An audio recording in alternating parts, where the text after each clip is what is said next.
দূরে তবু কাছে যে যেখানে আছে সবাইকে টেকনিক ইজি এডুকেশনের পক্ষ থেকে শুভেচ্ছা অভিনন্দন সাদর সম্ভাষণ। তন্ময় জিউর ফিরে এসেছে আবারও নতুন একটি আয়োজনে। আজকে আমি এসএসসি পরীক্ষার্থী 2022 পরীক্ষার্থীদের অ্যাসাইনমেন্ট সংক্রান্ত কার্যাবলী নিয়ে হাজির হয়েছি। তো চলো আমরা এক নজরে প্রশ্নটি দেখে নিই। আচ্ছা, প্রশ্ন দেখার আগে তোমাদেরকে কিছু তথ্য দিয়ে রাখি। তোমরা যারা এখনও পর্যন্ত আমাদের চ্যানেলটি সাবস্ক্রাইব করোনি, দ্রুত সাবস্ক্রাইব করে এসো এবং বেল আইকনটিতে ক্লিক করে আসো, যাতে করে কোনো ভিডিও আপলোড হলে নোটিফিকেশন সবার আগে তুমি পাও। আর যারা চ্যানেলটি সাবস্ক্রাইব করেছো তাদেরকে অসংখ্য ধন্যবাদ। আমাদের চ্যানেলটি সাবস্ক্রাইব করলে তোমরা যে সুবিধাটি পাবে তা হচ্ছে পঞ্চম শ্রেণী থেকে দ্বাদশ শ্রেণী পর্যন্ত প্রায় 10,000-এর অধিক শিক্ষামূলক ভিডিও আছে। তুমি চাইলে সেখান থেকে প্রয়োজনীয় তোমার ভিডিওটি দেখে নিতে পারবে। চলো তাহলে আমরা আর কথা না বাড়িয়ে আমাদের মূল যে কার্যাবলী বা যে অ্যাসাইনমেন্ট নিয়ে আমরা কাজ করব বা নির্ধারিত কাজ, সেই কাজের দিকে ধাবিত হই। এক নজরে আমরা একটু আমাদের প্রশ্নটি দেখে নেব যে প্রশ্নটি কী ছিল। দেখো অ্যাসাইনমেন্ট নম্বর 2, এখানে একটা দেখো অ্যাসাইনমেন্টের যে একটা চিত্র দেয়া আছে। দেখো চিত্র 1 যখন হবে কয়েন সংখ্যা 1, এবার দেখো এই যে কয়েন, এই ছোটো ছোটো দেখো তোমরা দেখতে পাচ্ছ যে ছোটো ছোটো বৃত্তের মতো, এগুলো হচ্ছে কয়েন। কয়েন হইতে পারে সেটা 25 পয়সার কয়েন, 50 পয়সা, কিংবা 1 টাকা বা 2 টাকা অথবা 5 টাকার কয়েনও হতে পারে। আচ্ছা, এবার দেখো যে যখন চিত্র 2 তখন কয়েন সংখ্যা উপরে একটা নিচে 2টা, 3টা হবে টোটাল কয়েন সংখ্যা। চিত্র 3 এখানে দেখতে পাচ্ছি আমরা কয়েন সংখ্যা হবে হচ্ছে 6টি। আর চিত্র যখন 4 তখন আমাদের কয়েন হবে টোটাল 10টি। এ হচ্ছে আমাদের প্রথম একটি উদ্দীপক ছিল। এবং পরবর্তী অংশে দেখো আমাদের একটা সারির সংখ্যাগুলো দেওয়া আছে এবং সারির সংখ্যাগুলো সমষ্টি দেওয়া আছে। তো আমরা এক নজরে দেখে নিই। 1 + 1 2, 1 2 1 = 4, 1 3 3 1 = 8, 1 4 6 4 1 = 16। আচ্ছা, এখন দেখো এখানে অনুক্রম এবং ধারা বর্ণনা করতে এদের পার্থক্য নিরূপণ করতে পারবে। আমরা কি কি পারবো আসলে অঙ্ক সমাধান করার পরে? সমান্তর ধারাকে ব্যাখ্যা করতে পারবো, স্বাভাবিক সংখ্যার বর্গ ঘনের সমষ্টি নির্ণয় করতে পারবো, আর হচ্ছে গুণোত্তর ধারার নির্দিষ্টতম পদ ও সুনির্দিষ্ট সংখ্যক যে পদের সমষ্টি নির্ণয়ের সূত্র আমরা এখান থেকে আমরা এগুলো বের করতে পারবো। তাহলে অনুক্রম এবং ধারা, আর হচ্ছে সমান্তর ধারা, আর স্বাভাবিক সংখ্যার বর্গের সমষ্টি নির্ণয় করতে পারবো। চলো আমরা একবার প্রশ্ন দেখে নিই। আমাদের প্রশ্ন এখানে একটা প্রশ্ন, মোট হচ্ছে একটা 1 নম্বর প্রশ্নের ক এবং খ 2টি অংশ, 2 নম্বর প্রশ্নের ক এবং খ 2টি অংশ। তো 1 নম্বর প্রশ্নে বলা হচ্ছে কি, দেখো দশম চিত্রটি গঠন করে কয়েন সংখ্যা নির্ণয় করো। আচ্ছা, এখানে আমরা যে চিত্র দেখেছিলাম সেই চিত্র থেকে আমরা এখানে চতুর্থ চিত্র পর্যন্ত দেওয়া ছিল, আমরা এই ধরনের একটা দশম চিত্র গঠন করব এবং সেখানে মোট কয়টি কয়েন থাকতে পারে তা আমরা নির্ণয় করব। তাহলে চলো আমরা আমাদের কয়েন সংখ্যা বের করি। দেখো আমরা এখন 1 নম্বর প্রশ্নের সমাধান কয়ের সমাধান করব, অর্থাৎ 10 নম্বর চিত্রের কয়েনের সংখ্যা নির্ণয় করব আর একটি চিত্র অঙ্কন করব। দেখো তো নির্ণয় করার জন্য আমরা একটা কয়েন রেখে তার চারিদিকে বৃত্ত ঘোরাতে পারি, অথবা আমরা পেন্সিল কম্পাসের সাহায্যে বৃত্ত ঘোরাতে পারি। তো আমার কাছে আপাতত পেন্সিল কম্পাস, ভিডিওটি করার সময় পেন্সিল কম্পাসও ছিল না এবং কয়েনও আপাতত নাই। তো আমি এক কাজ করেছি যে আমাদের যে মার্কারের ক্যাপ কেটে, অর্থাৎ মার্কারের যে সিপিটা কেটে আমি সুন্দর একটা বৃত্তের মতো তৈরি করেছি। তো এটা দিয়ে আমি আমাদের আজকে এই যে কয়েনের যে 10 নম্বর চিত্রটি বা 10 নম্বর চিত্রে কতটি কয়েন হবে আমি তা নির্ণয় করব। তাহলে দেখো আমি কিভাবে এটা করি। তো এটা হচ্ছে আমাদের প্রথম কয়েন। দেখো আমি আমার চিত্রটি সম্পন্ন করলাম, অর্থাৎ দেখো 10 নম্বর চিত্র, 1 2 3 4 5 6 7 8 9 10। তো 10 নম্বর যে চিত্রে কয়েনের সংখ্যা, তাহলে 10 নম্বর চিত্রের কয়েনের সংখ্যা হবে 55টি। তো এটাই হচ্ছে আমাদের এই প্রশ্নের সমাধান। তোমরা এইরকম একটি চিত্র অঙ্কন করবা যেখানে হচ্ছে 10 নম্বর চিত্রে কয়েন সংখ্যা হবে 55টি। তো দেখো যে 10 নম্বর চিত্রের কয়েনের সংখ্যা হবে 55টি। এই 55টি আমাদের এই প্রশ্ন উত্তর। 10 নম্বর চিত্রটি দেখো তোমরা এই ধরনের একটা চিত্র আঁকবা তোমাদের অ্যাসাইনমেন্টে। দেখো আমি এখানে বিভিন্ন কালার মিক্স করে চিত্র অঙ্কন করেছি। তোমরা আসলে পেন্সিলের দিয়ে আঁকলে বেশি ভালো হয়, পেন্সিল দিয়ে তোমরা এই চিত্রটি আঁকবে। তো ঠিক আছে, আমরা 1 নম্বর প্রশ্নের কয়ের সমাধান করলাম। চলো আমরা প্রশ্ন 1-এর ক্ষয়ের সমাধান করি। তো শিক্ষার্থী বন্ধুরা, আমরা এখন 1 নম্বর প্রশ্নের ক্ষয়ের প্রশ্নটা দেখে নিই। যে প্রদত্ত তথ্যের আলোকে n চিত্রের কয়েন সংখ্যা নির্ণয় করো। শুধু কয়েন সংখ্যা নির্ণয় করলেই হবে না, সারির কয়েন সংখ্যা পর্যবেক্ষণ করে সাধারণ সূত্র গঠন করতে হবে। তো দেখো যে প্রদত্ত তথ্যের n চিত্রের কয়েন সংখ্যা নির্ণয় করতে গেলে আমাদের এই যে প্রদত্ত তথ্যটা, এখান থেকে একটা ধারা গঠন করতে হবে। তাহলে চলো আমরা সেই কাজটা করি। 1 নং প্রশ্নের সমাধান খ। দেখো এখানে 1তম চিত্রের কয়েন সংখ্যা = 1, 2তম চিত্রের কয়েন সংখ্যা = 3। 2তম চিত্রে আমাদের কয়েন সংখ্যা ছিল 3টি, তাহলে আমরা এভাবে লিখতে পারি যে 3 = 1 + 2 = 2 × 2 + 1/2। দেখো দুইতম পদের কয়েন সংখ্যা ছিল মোট 3টি, আমরা 3কে 1 + 2। এখন দেখো এখানে 2 × 2 + 1/2, যদি 2 আর 1 যোগ করো তাহলে হয় 3, 3 × 2 6, 6/2 = 3। এভাবে আমরা চাইলে লিখতে পারি। আবার দেখো 3তম চিত্রের কয়েন সংখ্যা ছিল হচ্ছে কয়টি? 6টি। তাহলে 6 = 1 + 2 + 3 = আমরা লিখতে পারি 3 × 3 + 1/2। দেখো 3 + 1 4 × 3 12, 12/2 = 6। একই রকমভাবে আমরা 4তম চিত্রের কয়েন সংখ্যা বের করতে পারি। 4তম চিত্রের কয়েন সংখ্যা হচ্ছে 10। 10 = 1 + 2 + 3 + 4 = 4 × 4 + 1/2 আকারে লেখা যায়। যদি আমরা এটাকে হিসাব করি, দেখো 4 + 1 5 × 4 20 ভাগ 2 10। তাহলে আমরা কি পেলাম এখান থেকে? প্রথম, দ্বিতীয়, তৃতীয় এবং চতুর্থ যে চিত্রের কয়েন সংখ্যাকে আমরা একটা সাধারণ সূত্রের মাধ্যমে প্রকাশ করলাম। এখন যদি এই সূত্রটিতে আমি যদি এই 1 2 3 4 এর পরিবর্তে n বসাই, অর্থাৎ nতম চিত্রের কয়েন সংখ্যা = কি হবে? 1 + 2 + 3 + 4 + ... প্লাস দেখো n - 2 + n - 1 + n। দেখো আমাদের শেষ পদ যদি n হয়, তার পূর্ববর্তী পদ n থেকে 1 কম হবে, তারও পূর্ববর্তী পদ n থেকে 2 কম হবে। এভাবে আমরা প্রথম পদ পর্যন্ত আসব। তাহলে এইখানে সূত্রটা কি হচ্ছে দেখো, যেহেতু দেখো দুইতম পদের 2 × 2 + 1/2, তিনতম পদের 3 × 3 + 1/2, চারতম চিত্রের যখন হচ্ছে 4 × 4 + 1/2, যদি nতম চিত্রের হয় তাহলে সেক্ষেত্রে কী হবে? n × n + 1/2। তো দেখো যে আমাদের কি বলেছিল প্রশ্নে বলেছিল সারির কয়েন সংখ্যা পর্যবেক্ষণ করে সাধারণ সূত্রে গঠন করো। তা দেখো যে আমরা একটা সাধারণ সূত্র গঠন করতে পেরেছি। তাহলে এটাই হচ্ছে আমাদের এই প্রশ্নের সমাধান বা এই প্রশ্নের আনসার। আশা করি বুঝতে পেরেছো। তাহলে চলো আমরা 2 নম্বর প্রশ্নের সমাধান করি। তো আমরা এখন 2 নম্বর প্রশ্নের কয়ের সমাধান করব। 2 নম্বর প্রশ্ন আমরা দেখে নেই যে n = 5 হলে দ্বিতীয় কলামের সংখ্যাগুলো নির্ণয় করো এবং ছক থেকে দেখাও যে n = 1 2 3 4 আলোকে n সারির সংখ্যাগুলো টু দ্য পাওয়ার n কে সমর্থন করে।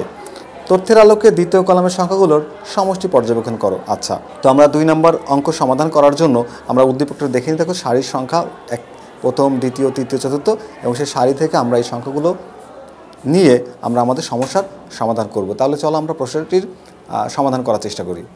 এখানে n = 1 হলে দ্বিতীয় কলামের সংখ্যাগুলো = 1। তাহলে n = 1 হলে দ্বিতীয় কলামের সংখ্যাগুলো আমরা পাচ্ছি হচ্ছে 1 এবং হচ্ছে 1। n = 2 হলে দ্বিতীয় কলামের সংখ্যাগুলো = 1 2 1। n = 3 হলে দ্বিতীয় কলামের সংখ্যাগুলো = 1 3 3 1। n = 4 হলে দ্বিতীয় কলামের সংখ্যাগুলো = 1 4 6 4 1 এবং n = 5 হলে দ্বিতীয় কলামের সংখ্যাগুলো = 1 5 10 10 5 1। আবার n = 1 হলে সারির সংখ্যার সমষ্টি 2। n যখন 1 হবে তখন সারির সংখ্যার সমষ্টি আমরা পাচ্ছি 2। তাহলে 2 = আমরা 2 টু দ্য পাওয়ার 1 আকারেও লিখতে পারি। একই রকমভাবে যখন আবার n = 2 হচ্ছে, তাহলে 2 হলে সারির সংখ্যার সমষ্টি পাচ্ছি কত? আমরা পাচ্ছি হচ্ছে 4। তাহলে 4 = 4কে আমরা লিখতে পারি 2 এর উপর স্কোয়ার দিয়ে। দেখো যখন n = 3 হচ্ছে, 3 হলে সারির সংখ্যার সমষ্টি 8 হয়। 8 = আমরা এখানে 2 এর উপর কিউব আকারেও লিখতে পারি, কারণ 2 এর কিউব করলেও 8 হয়। তো শিক্ষার্থী বন্ধুরা, আমাদের পৃষ্ঠা শেষ হয়, আমরা নতুন একটা পৃষ্ঠা নিয়েছি এবং লাস্ট পৃষ্ঠার আমরা অর্থাৎ আমাদের পূর্ববর্তী পৃষ্ঠার শেষ লাইনটা আমরা এখানে তুলে নিয়েছি। দেখো n = 3 হলে সারির সংখ্যার সমষ্টি 8 = আমরা 2 এর উপর কিউব আকারে এটাকে লিখতে পারি। যখন আমার n = 4 হবে, তাহলে n = 4 হলে এক্ষেত্রে কী হচ্ছে? সারির সংখ্যার সমষ্টি 16। তাহলে 16কে কিন্তু আমরা চাইলে এখানে 2 এর উপর পাওয়ার 4 দিয়ে লিখতে পারি, কারণ 2 এর উপর পাওয়ার 4 হলেও 16 হয়। একই রকমভাবে যখন n = 5 হবে, তাহলে n = 5 হলে সারির সংখ্যার সমষ্টি কী হচ্ছে দেখো n ইকুয়ালস যখন 5 হচ্ছে তখন সারির সংখ্যার সমষ্টি হচ্ছে 32। তাহলে 32কে কিন্তু আমি চাইলে এই 2 এর উপর পাওয়ার 5 আকারেও লিখতে পারি। এখন যদি n ইকুয়ালস টু n হয়, দেখো সুতরাং n ইকুয়ালস টু n হলে কী হতে পারে? n ইকুয়ালস টু n হলে সারির সংখ্যার সমষ্টি আমি এখানে লিখতে পারি যে n ইকুয়াল টু n হলে দেখো সারির সংখ্যার সমষ্টি লেখা যায় যে 2 টু দ্য পাওয়ার n। দেখো যখন n এর মান ছিল 4 তখন 2 এর উপর পাওয়ার 4, যখন n এর মান ছিল 5 2 এর উপর পাওয়ার 5, যখন n এর মান ছিল 3 2 এর উপর পাওয়ার হচ্ছে কিউব। একই রকমভাবে যখন n এর মান যখন n হয় তখন 2 এর উপর পাওয়ার আসলে n লেখা যায়। তাহলে আমি বলতে পারি অর্থাৎ n তম পদের সারির সংখ্যাগুলো 2 টু দ্য পাওয়ার n কে সমর্থন করে। তো এটাই আমাকে দেখাতে বলেছিল, তো আমি বলতে পারি যে দেখানো হলো। তো বন্ধুরা, এটাই ছিল আমাদের এই প্রশ্নের সমাধান। আমরা 2 নম্বর প্রশ্নের ক এর সমাধান করলাম। এখন চলো আমরা 2 নম্বর প্রশ্নের খ এর সমাধান করি। তো দেখো যে প্রশ্ন খতে কি বলেছে, প্রত্যেক সারির সমষ্টি নিয়ে একটি ধারা তৈরি করো এবং কতকগুলো সারির সমষ্টিগুলোর সমষ্টি হচ্ছে 2046 হবে। আমরা প্রথমে যে সারির সমষ্টি ছিল সেইগুলো নিয়ে একটা ধারা তৈরি করব। দেখো সারির সমষ্টি কী ছিল, এখানে 2 4 8 16, তারপরে বের করছি 32, আমরা দেখছি n-তম পদের n 2 two the power n পর্যন্ত। তো এইগুলো নিয়ে আমরা নতুন একটা ধারা তৈরি করব এবং সেই ধারার সমষ্টি যদি হয় কি না 2046, তাহলে সেই ধারার মধ্যে কতগুলো পদ ছিল, তাহলে কতগুলো সারি ছিল, অর্থাৎ n এর মানটা আমাদের বের করতে হবে। তাহলে চলো আমরা n এর মানটা বের করার চেষ্টা করি। তো আমরা লিখতে পারি এখানে 1তম সারির সমষ্টি ইকুয়ালস টু 2, তাহলে 2তম সারির সমষ্টি ইকুয়ালস টু 4, 3তম সারির সমষ্টি ইকুয়ালস টু 8, 4তম সারির সমষ্টি ইকুয়ালস টু 16, 5তম সারির সমষ্টি ইকুয়ালস টু 32। এখন কি বলেছিল আমাদের, প্রত্যেকটি সারির সংখ্যাগুলোর সমষ্টি নিয়ে নতুন একটি ধারা তৈরি করতে বলেছিল। আমরা এখন সেই কাজটাই করব, প্রত্যেক সারির সংখ্যাগুলো নিয়ে তৈরি ধারা। দেখো তাহলে প্রত্যেক সারির সমষ্টিগুলো নিয়ে গঠিত ধারাটি কি হচ্ছে আমরা দেখি। যে ধারাটি আমরা পাচ্ছি 2 plus 4 plus 8 plus 16 plus 32 plus dot dot dot আরও চলতে থাকবে। তো এটাই ছিল আমাদের হচ্ছে প্রত্যেক সারির সমষ্টি নিয়ে একটি নতুন ধারা তৈরি। তো এখন আমরা এই ধারা থেকে সমষ্টি দেয়া আছে 2046, আমরা বের করব হচ্ছে ধারার n এর মান, অর্থাৎ কতটি পদ ছিল এই ধারার মধ্যে। এখন দেখো আমরা ধারাটি দেখেই বুঝতে পারছি যে এটা একটা গুণোত্তর ধারা, যার প্রথম পদ 2, দ্বিতীয় পদ 4, তৃতীয় পদ হচ্ছে 8, চতুর্থ পদ 16 আর পঞ্চম পদ 32। তাহলে সমষ্টি বের করার আগে আমাদের এখান থেকে ধারার প্রথম পদ এবং সাধারণ অনুপাত আর এর মানটা বের করতে হবে। তাহলে চলো আমরা লিখতে পারি যে ধারার প্রথম পদ, দেখো ধারার প্রথম পদ a আর a ইকুয়ালস টু 2। এখন আমাকে বের করতে হবে সাধারণ অনুপাত। তাহলে আমি লিখতে পারি যে সাধারণ অনুপাত, দেখো সাধারণ অনুপাত আর এর মান বের করার পদ্ধতি হচ্ছে তুমি যে কোনো একটি পদ নিয়ে তার পূর্ববর্তী পদ দ্বারা যদি ভাগ করো তাহলে তুমি পাবে সাধারণ অনুপাত। তুমি যদি 4 নাও তাহলে ভাগ করতে হবে 2 দ্বারা, ইকুয়ালস টু আমি কত পাচ্ছি 2। যদি তুমি 8 নাও তাকেও যদি 4 দিয়ে ভাগ করো সেক্ষেত্রে কিন্তু 2 আসবে। এখন দেখো এই অনুপাত আর এর মান কিন্তু 2, তার মানে 1 অপেক্ষা বড়। তো আমরা জানি যে গুণোত্তর ধারার একাধিক সূত্র আছে, তো যদি এটা আর এর মানটা 1-এর চেয়ে যদি বড় হয় সেই ক্ষেত্রে আমাদের সূত্রটা কি হবে। দেখো সেই ক্ষেত্রে আমরা যে সূত্রটি ব্যবহার করব সেই সূত্রটা আমি একটু পাশে লিখে দিই, যে সমষ্টি Sn equals to a into r to the power n minus 1 by r minus 1। আমরা মূলত এই সূত্রটা ব্যবহার করব। তো আমাদের সুবিধার জন্য আমি সূত্রটি পাশে লিখে রেখেছি। এখন আমি যে কাজটা করব, যে দেখো যে সমষ্টিটা দেওয়া ছিল সেই সমষ্টিটা আমি একটু এখানে লিখে নিব, যে দেওয়া আছে সমষ্টি Sn ইকুয়ালস টু, দেখো এই মানটা আমাদের দেওয়া ছিল, সমষ্টি Sn এর মানটা আমাদের দেওয়া ছিল কত 2046। তাহলে কিন্তু আমি এই সংখ্যাটাকে লিখতে পারি 2046। তাহলে এখন আমি লিখতে পারি যে গুণোত্তর ধারার সমষ্টি, সমষ্টির সূত্র হচ্ছে Sn ইকুয়ালস টু, আমরা কোন সূত্রটা ব্যবহার করব, আমরা মূলত এই সূত্রটা ব্যবহার করবো, আর এর মান হচ্ছে 1 অপেক্ষা বড়। তাহলে এখানে a into r to the power n minus 1 by r minus 1। আমরা এখন নতুন পৃষ্ঠা নিব, আমাদের এই পৃষ্ঠটি শেষ হয়, চলো আমরা নতুন পৃষ্ঠায় বাকি অংশটুকু করার চেষ্টা করি। তো দেখো এখন আমরা এক কাজ করতে পারি। সুতরাং দেখো সমষ্টির সূত্র কী ছিল, a into r to the power n minus 1 by r minus 1, এটা হচ্ছে সমষ্টির সূত্র। তো দেখো সমষ্টি আবার দেয়া ছিল কত 2046। তাহলে আমি এই সূত্র ইকুয়ালস টু লিখতে পারি 2046 46। এখান থেকে আমি ক্যালকুলেশন করে n এর মানটা বের করব। তাহলে বা দেখো এখন আমি মানটা বসিয়ে দিতে পারি যে এখানে এর মান হচ্ছে 2, তাহলে বসানো যায় এর মান 2, আর এর মান হচ্ছে 2, আর মান 2 এবং 2 two the power n minus 1, আর এর মান হচ্ছে 2 মাইনাস 1 ইকুয়ালস টু 2046 বা 2047। এখন দেখো কি হচ্ছে, এখানে 2 থেকে 1 যদি আমি মাইনাস করি তাহলে কি হয়, এখানে 1 থাকে, তাহলে নিচে 1 কি লেখার প্রয়োজন আছে? না, নিচে 1 লেখার প্রয়োজন নেই। তাহলে আমি এক কাজ করতে পারি, এখানে 2 two the power n minus 1 equals to, আচ্ছা একটা যে 2 ছিল আমি চাইলে এটাকে ওই পাশে পাঠিয়ে দিতে পারি, যেহেতু গুণ ভাগ হয়ে যাবে, এটা পরের লাইনে করতে পারি আমরা এটা। তাহলে এখানে লিখলাম হচ্ছে 2046, বা দেখো এই 2 কিন্তু গুণ, যদি ওই পাশে পাঠায় পক্ষান্তর করি তাহলে ভাগ হয়ে যাবে। তাহলে 2 two the power n minus 1 equals to, যদি আমরা এই সংখ্যাটাকে 2 দ্বারা ভাগ করি তাহলে আমি কত পাচ্ছি? 1023। এখন আমি যে কাজটা করব, যে এই যে মাইনাস 1 যদি পক্ষান্তর করি তাহলে মাইনাস 1টা ওপাশে যায় কী হয়ে যাবে? প্লাস 1 হয়ে যাবে। তাহলে 2 two the power n minus 1 equals to 1023 plus 1, বা আচ্ছা এই 2টাকে তো আমি পাঠিয়ে দিয়েছি, তাহলে এটা আর এখানে থাকবে না, এটা ওপাশে চলে যাবে। এখন কি পাচ্ছি আমি, দেখো 2 two the power n equals to 1024। আচ্ছা এখানে তো 1024, আমি চাইলে কিন্তু এই সংখ্যাটাকে এইভাবে লিখতে পারি যে 2 two the power n equals to, যদি 2 এর উপর কত পাওয়ার দিলে হচ্ছে 1024 হয়, 2 এর উপর যখন আমার পাওয়ার হবে 10 তখন হবে 1024। 2কে যদি আমরা 10 বার গুণ করি তাহলে সংখ্যাটা হবে হচ্ছে 1024। এখন যদি আমি কাজ করি, ধরো এই পাশ থেকে বেস এবং এই পাশ থেকে বেস যদি বাদ দিয়ে দিই, অর্থাৎ 2 এবং 2 যদি বাদ দিই, দুই পাশের বেস বাদ, তাহলে কি হয়? সুতরাং n ইকুয়ালস টু 10। তাহলে n এর মান কি বের করলাম আমরা?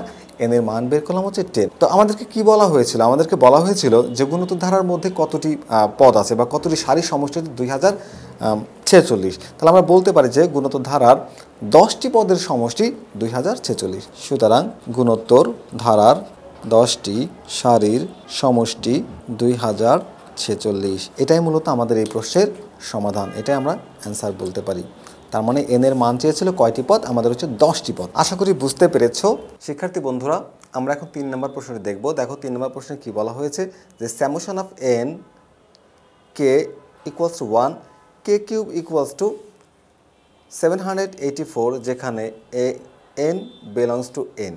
আচ্ছা হলে summation of n k equals to 1 k স্কোয়ারের মান নির্ণয় করো। এবং আরও কি বলেছে, যে n বিলংস টু n এর জন্য স্বাভাবিক সংখ্যার ঘনের সমষ্টি গঠন করো। আরও বলা হয়েছে যে স্বাভাবিক সংখ্যার বর্গের সমষ্টির সূত্র থেকে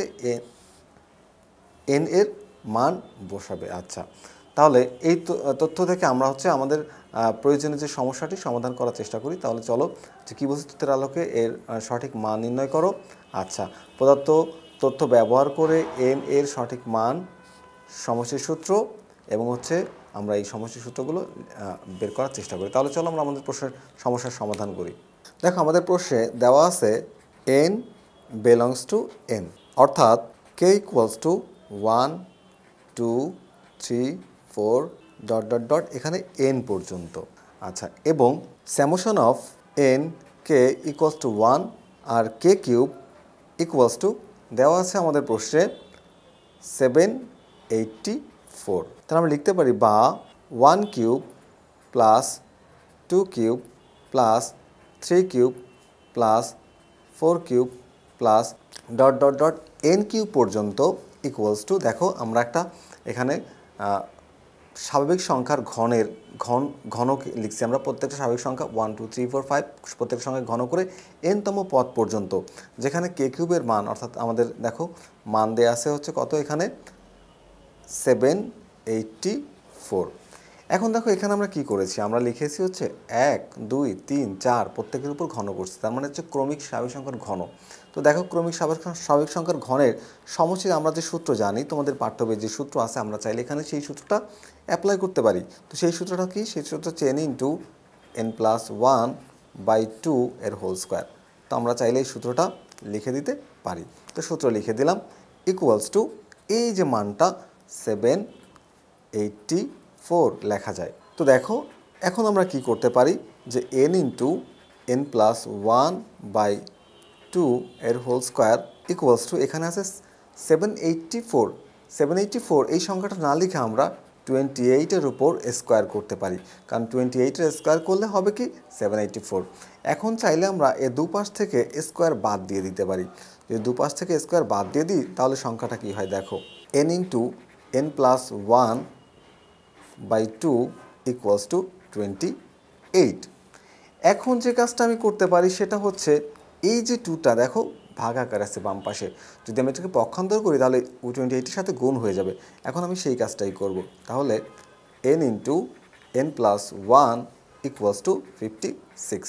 তাহলে বাকি অংশের হিসাবটা আমরা চাইলে এখানে করতে পারি। দেখো যে বা এখানে দেখো এদের মধ্যে গুণের সম্পর্ক, তাহলে আমরা চাইলে কিন্তু গুণটা করে দিতে পারি।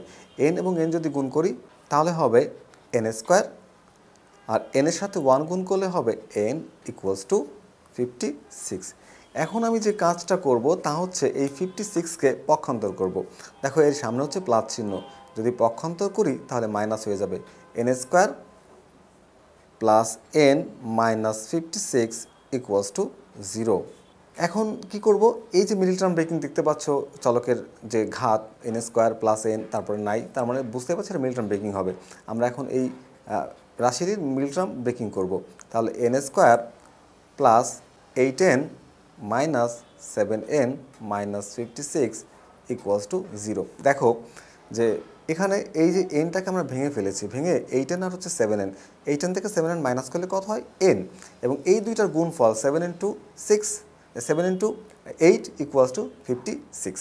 এখন আমরা কি করতে পারি, আমরা চাইলে এখান থেকে n কমন নিতে পারি। আমরা প্রথমে এই অংশটুকুর মধ্যে থেকে n কমন নিব, তাহলে যদি n কমন নিই তাহলে কি হচ্ছে n প্লাস 8, এখান থেকে মাইনাস 7 যদি কমন নিই তাহলে n মাইনাসে মাইনাসে প্লাস, আর 7 দিয়ে 56কে ভাগ করলে হবে 8 ইকুয়ালস টু 0।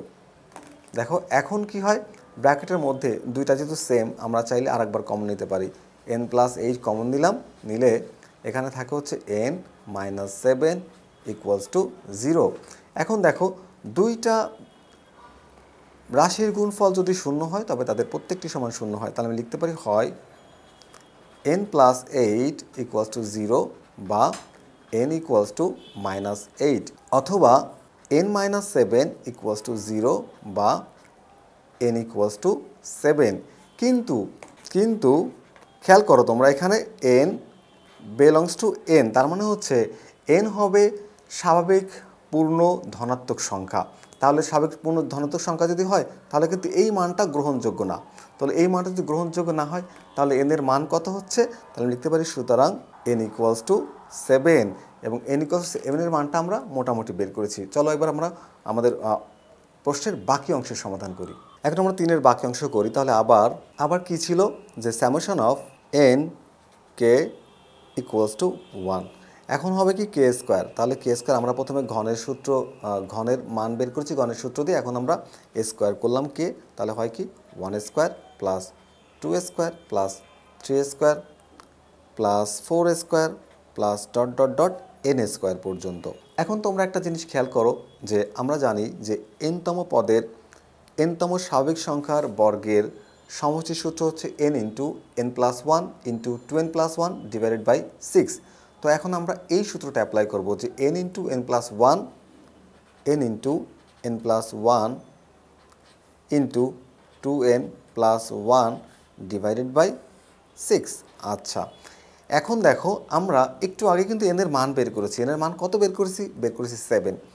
n এর দুইটা মান বের হয়েছিল, একটা ধনাত্মক অর্থাৎ ধনাত্মক মান, একটা ঋণাত্মক মান, অর্থাৎ +7 আর -8। -8টা আমরা নিতে পারবো না কারণ এখানে শর্তে দেওয়া ছিল যে n এলিমেন্ট অফ n।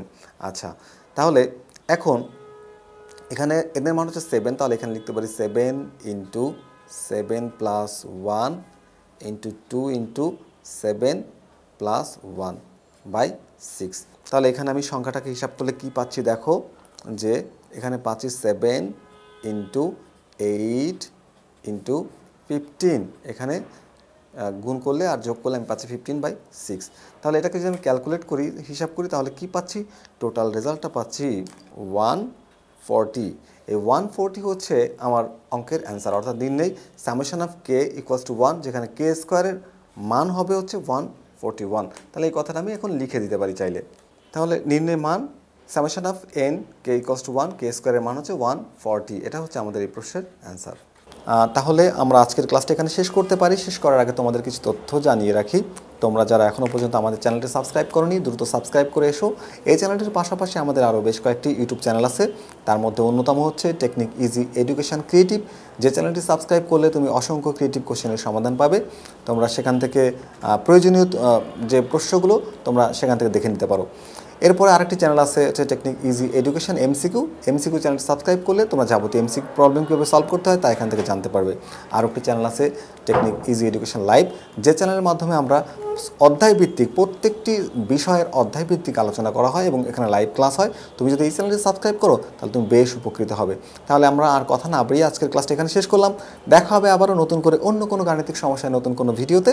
সেই পর্যন্ত সবাই ভালো থেকো, সুস্থ থেকো, নিরাপদে থেকো, এই প্রত্যাশায় আজকের মতো বিদায়। আল্লাহ হাফেজ।